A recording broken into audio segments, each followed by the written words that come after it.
ایک gazetted officer 22 grade کا آدمی سیکٹری لیول کا منسٹر کے ساتھ جو کام کرتے ہیں، بڑے اختیارات ہوتے ہیں ان کے، اور وہ اگر رشوت لینے والے ہوں تو پھر ان کے پاس ملینز ہوتے ہیں.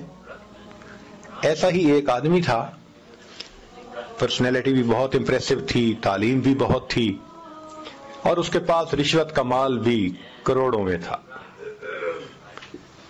اس نے اپنا گھر بنایا ایک کالونی میں، قدرتاً مسجد بالکل قریب تھی.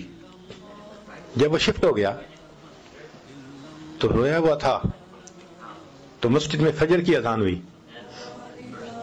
اس کی آنکھ کھل گئی. اس نے کہا یہ کیا مسئلہ ہے، یہ روز میری نیند خراب کیا کرے گا.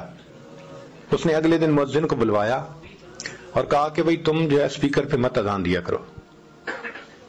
مؤذن نے نمازیوں کو بتایا تو نمازیوں نے کہا بھائی ہم بوڑھے ہیں، ہم تو گھڑی بھی نہیں دیکھ سکتے، اذان کے انتظار میں ہوتے ہیں، اذان ہوتی ہے تو ہم مسجد میں آتے ہیں اور ساری مسلمانوں کی آبادی ہے، کیا مسئلہ ہے تمہیں، کیوں تم اذان نہیں دیتے؟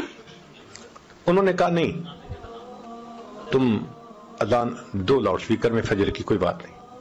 اگلے دن اس نے پھر اذان دی. اب یہ آفیسر صاحب جن کو اپنی طاقت کا، اختیارات کا، پیسے کا اتنا ناز تھا، یہ دن میں اٹھا، اس نے مؤذن کو بلوایا، ایک تھپڑ لگایا. تو یہ کہا نہیں تھا کہ اذان نہیں دینی اسپیکر میں، کیوں دی؟ اس نے کہا جی سارے محلے والے چاہتے ہیں کہ میں دوں، میں کس کی مانوں کس کی نہ مانوں. بس اس بندے کا یہ عمل ایسا اللہ کو ناپسند ہوا کہ میری عظمت کی آواز لگتی ہے اور اس کی نیند خراب ہوتی ہے. لو جی، چند دن کے اندر اس گزٹڈ آفیسر صاحب کے اوپر فالج کا اٹیک ہو گیا، دونوں ہاتھ یوں. اب جب دونوں ہاتھ بیکار ہو گئے تو دفتر والوں نے بھی چھٹی کرا دی کہ جی آپ سک لیو پہ جائیں، اگر ٹھیک ہو گئے تو آئیں، ورنہ پھر ختم. 1 سال علاج کرتا رہا، کوئی فائدہ نہ ہوا. تو دفتر والوں نے کہا کہ بھئی آپ اپنی ریٹائرمنٹ لے لیں بینیفٹس کے ساتھ. پیسے تو مل گئے بہت سارے، مگر دولت تو چلی،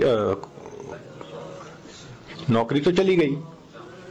اب جب گھر آ گیا تو اللہ کی شان کے فالج کا پھر اٹیک ہوا اور دونوں پاؤں بھی اسی طرح معذور ہو گئے، پاؤں سے بھی معذور، ہاتھوں سے بھی معذور.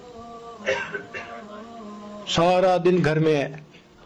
طبیعت تو بڑی افسرانہ تھی، اب کبھی بیوی کو ڈانٹتا ہے، کبھی بچے کو، یہ نہیں کر رہے وہ نہیں کر رہے، تو گھر والے بھی خدمت کر کر کے پریشان.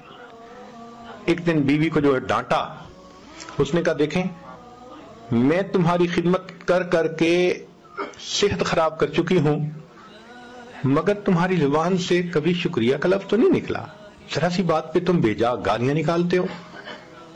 اب اگر تم نے مجھے گالیاں نکالی نا تو میں امی ابو کے گھر چلی جاؤں گی.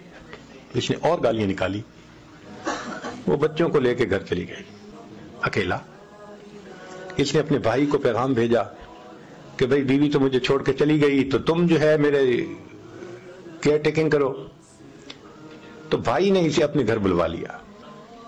بھائی کی بیوی بچے وہ سب اس کی خدمت کرتے، مگر طبیعت تو بگڑی ہوئی تھی نا، شاہانہ طبیعت تھی، افسرانہ طبیعت تھی. غصہ کرنا، ڈانٹنا، گالی نکالنا وہ تو معمول تھا. وہاں بھی اس نے یہی حساب کیا.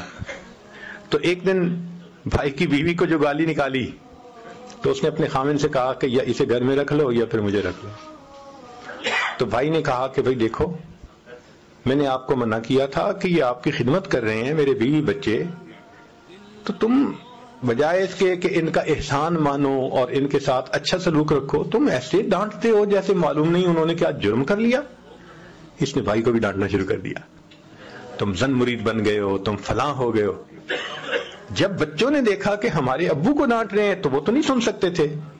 لو جی، انہوں نے اس کی چارپائی سے اس کو اٹھایا اور باہر لا کر سڑک کے کنارے ڈال دیا کہ تو جان اور تیرا کام جانے. اب ہاتھ بھی کام نہیں کرتے، پاؤں بھی کام نہیں کرتے، اس کے پاؤں دونوں سینے کے ساتھ لگے ہوئے ہیں، ہاتھ بھی سینے کے ساتھ لگے ہوئے ہیں، زندہ لاش ہے ایک طرح سے.